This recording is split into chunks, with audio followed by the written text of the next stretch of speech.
A reforma administrativa é a reforma trabalhista dos servidores públicos.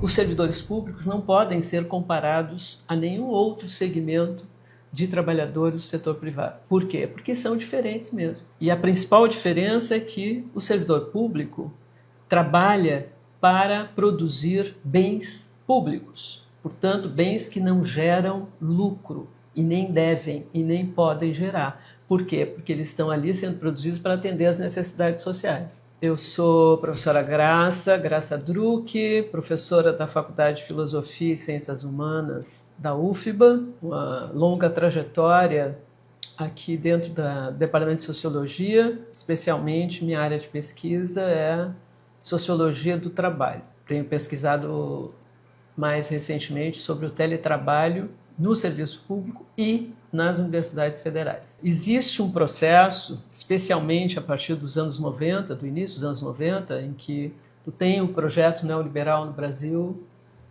implementado efetivamente, de forma mais sistêmica.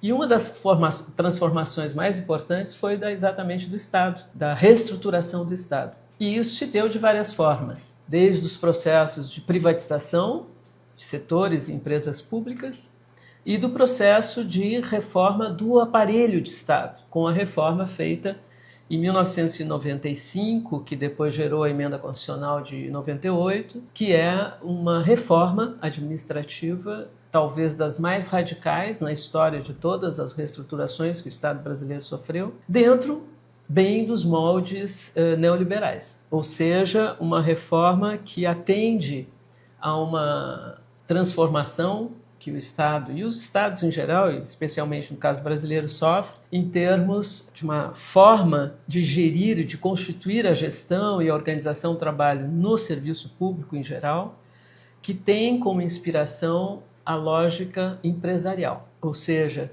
um dos processos que mostra essa neoliberalização do Estado é assumir a perspectiva privatista, não só no campo da venda, né, das empresas estatais, mas no campo do serviço público propriamente dito. E essa é uma forma que se dá com várias dimensões. A reforma do governo Fernando Henrique, lá dos anos 90, ela redefiniu todos os segmentos, todos os setores. Ela redefiniu, inclusive, o próprio estatuto do servidor público, né, estatutário. Ela redefiniu as formas de terceirização do serviço público, né? Ela liberalizou, que ela criou todo um segmento, aí, um setor em que são atividades públicas, mas não geridas pelo Estado, não geridas pelo serviço público, portanto, elas são intermediadas por formas mais diversas de terceirização, né? Uma delas que cresceu muito durante todas essas décadas, que foi o uso das organizações sociais,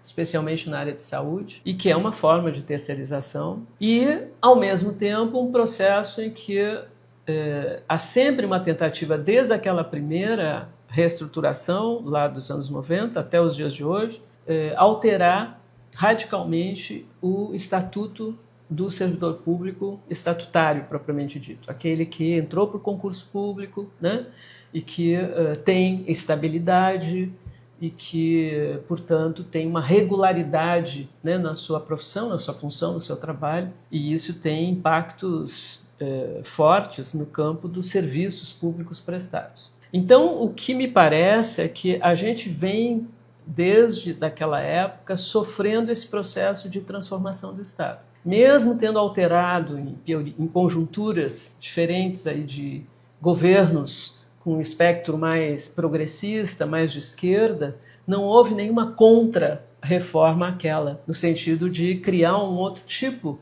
de concepção de Estado, ou seja, o Estado continuou sendo pensado como um Estado gerencialista, como um Estado em que a mesma lógica da redução de custo, da produtividade, que está lá no setor privado, passa a ser incorporado dentro do serviço público. A gente teve, durante o governo Bolsonaro, exatamente no período da pandemia, inclusive, a proposta de uma emenda constitucional, a PEC 32, defendida com unhas e dentes, especialmente pelo Paulo Guedes, né, na época, e que gerou uma mobilização muito grande a nível nacional e acabou sendo arquivada, não conseguiu ser votada. Houve várias frentes que foram constituídas de mobilização, isso foi muito importante, tanto no âmbito do parlamento, com a frente parlamentar, né, de defesa do serviço público, e de mobilizações nacionais, né, das instituições nacionais e locais que representam os servidores públicos do Brasil.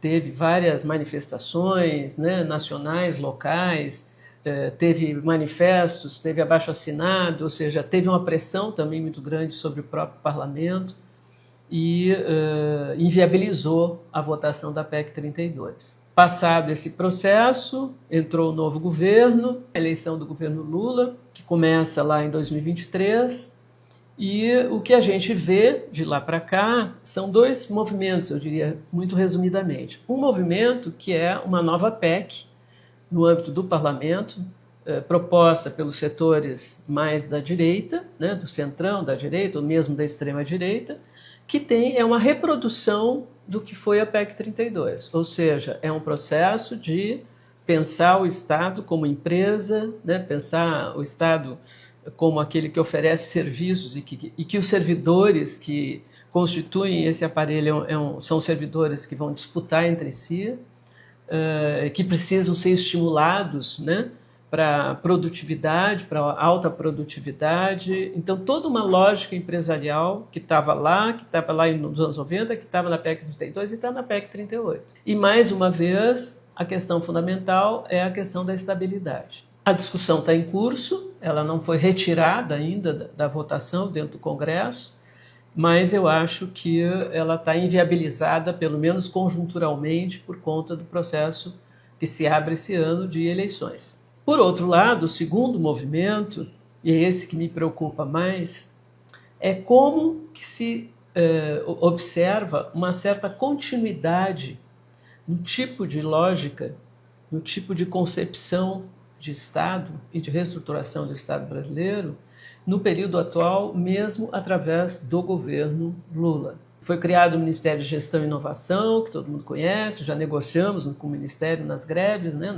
na última greve. E esse Ministério tem feito, tanto através da ministra como dos seus técnicos, né, feito manifestações, ora criticando a PEC 38, mas, ao mesmo tempo, encaminhando um conjunto de políticas que tem níveis diferentes, vamos dizer assim, de normatização, que, na minha opinião, mantém a mesma concepção que está no âmago das reformas administrativas. O que é isso? É, fundamentalmente, a lógica em que é preciso pensar em termos de programas, como tem o Programa de Gestão e Desenvolvimento, o PGD.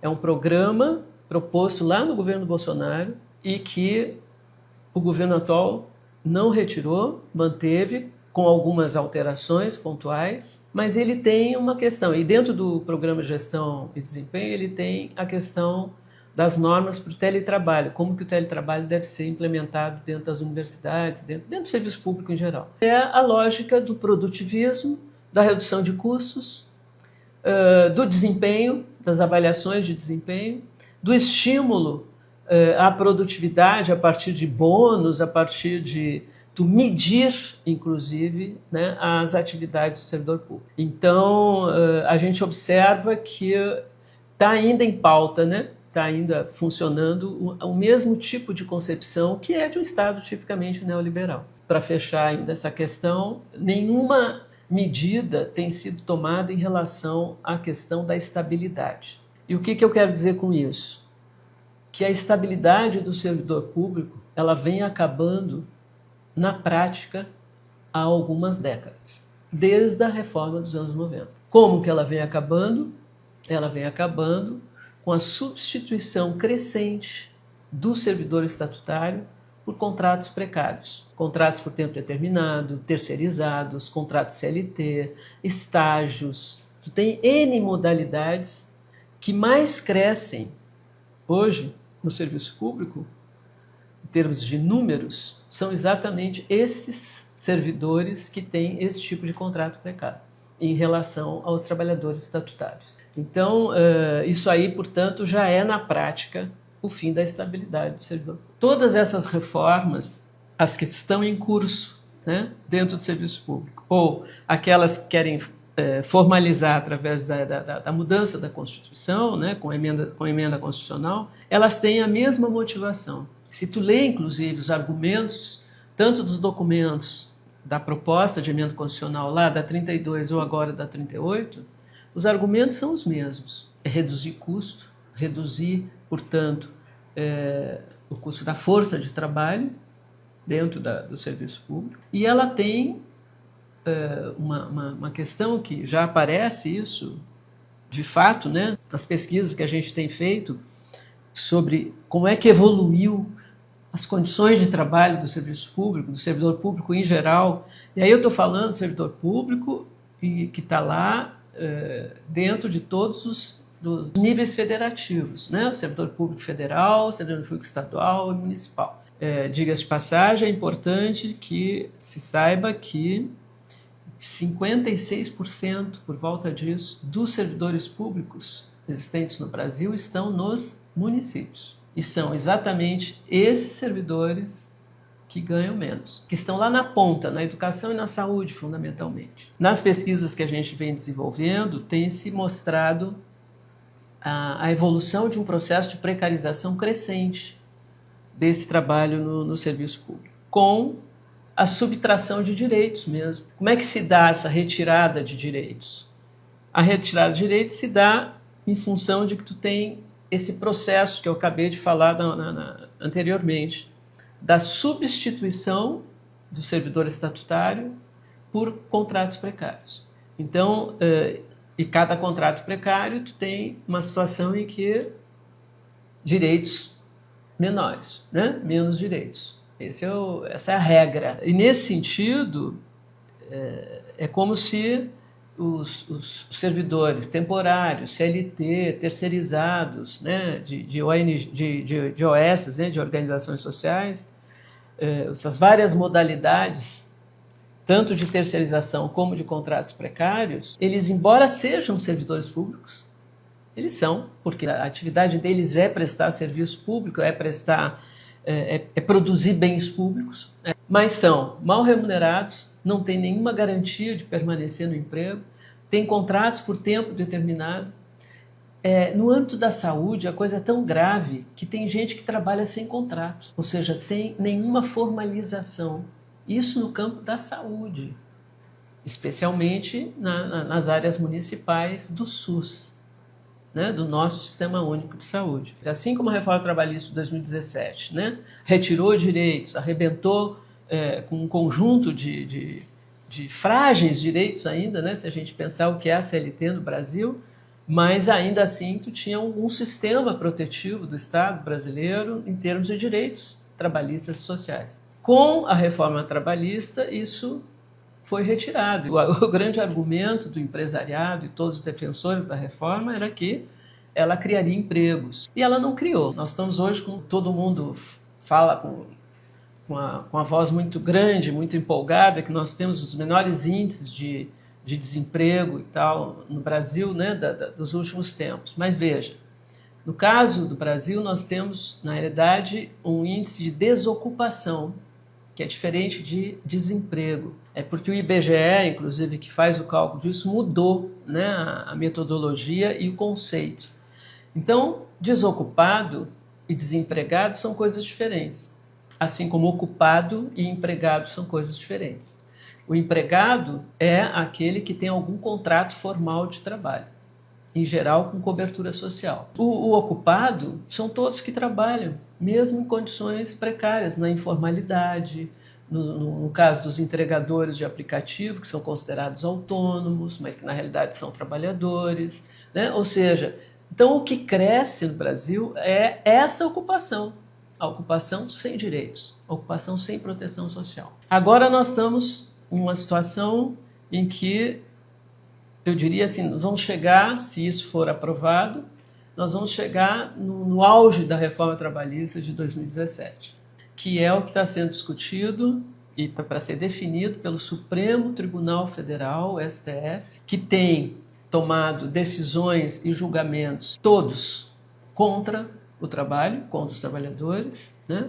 Tem disputado, inclusive, com a Justiça do Trabalho e os tribunais do trabalho, assim como o Tribunal Superior do Trabalho, os julgamentos e decisões, e está passando por cima, muitas vezes, de decisões do Tribunal Superior do Trabalho, contra os trabalhadores, e agora está para ser definido a liberalização total da pejotização, ou seja, da transformação dos trabalhadores em empresas de si mesmos. Então, de fato, o que nós estamos vivendo é que essas reformas trabalhistas, chamada, no caso do serviço público, de reforma administrativa, ela atinge diretamente o servidor público. E essa é uma questão fundamental, né? Porque ao atingir o servidor público, atinge o serviço que ele presta e, portanto, tem um impacto direto e imediato sobre o conjunto da sociedade que usa, que precisa desse serviço. E aí nós temos uma situação de um paradoxo, porque quanto mais precário o trabalho, em geral, inclusive dos trabalhadores do setor privado, mais precisa de serviço público, certo? Porque não tem padrão de renda, não tem emprego certo, né? Não tem uma proteção social minimamente decente, então vai precisar mais ainda do serviço público, de saúde, educação, de assistência, etc. E os impactos que a gente vai ter a partir da reforma é menos serviços sendo oferecidos e cada vez mais precários esses serviços, dadas as condições que os trabalhadores do setor público vêm sofrendo, né, em termos de precarização. A PEC 38 tem um conjunto de pontos, de propostas e tal, que são todos muito importantes, mas tem alguns que são chave. Então, por exemplo, está na PEC 38, no texto, inclusive, da PEC 38, o artigo 28A, que é fazer o quê? Transferir, generalizar o arcabouço fiscal, teto de gastos, né, que agora chama-se arcabouço fiscal, para os estados e municípios. Nós temos isso para o governo federal, né, para o estado no âmbito federal.